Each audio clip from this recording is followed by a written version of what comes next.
Hey 3D modelers, the last time we were working together we created our fin and did this rectangular layout so that we can cut the fins to create a three-dimensional form out of 1/8 inch plywood.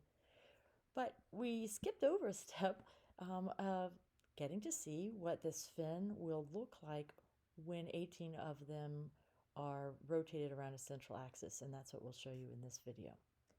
So to do that, we want to take this component and duplicate it. So the steps to do that are verify that this component is active, and then control click or right click on your computer and go ahead and hit copy.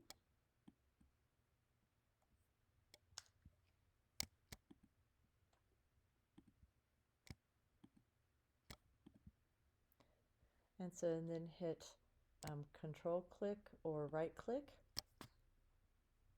and copy. Next, you want to go up to the top layer, make it active, and click away. Now we want to control click or right click, and you see two paste options. We want to choose paste new. Great, now this component has been duplicated, and let's name these so they make sense to us. So we'll name this one fin 10 cut layout, and we're going to name this one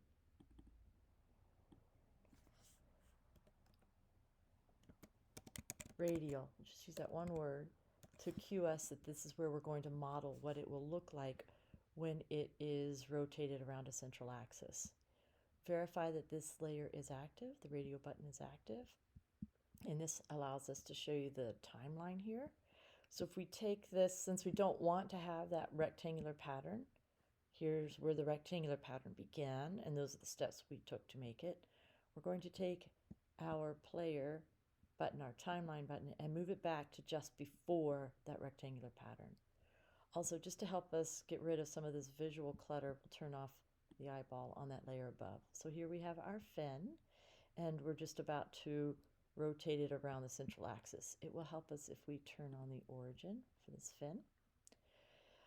Now let's go up and create pattern, circular pattern, and verify that this says bodies. Sometimes when this opens, the default is one of these other options, so you may have to choose bodies.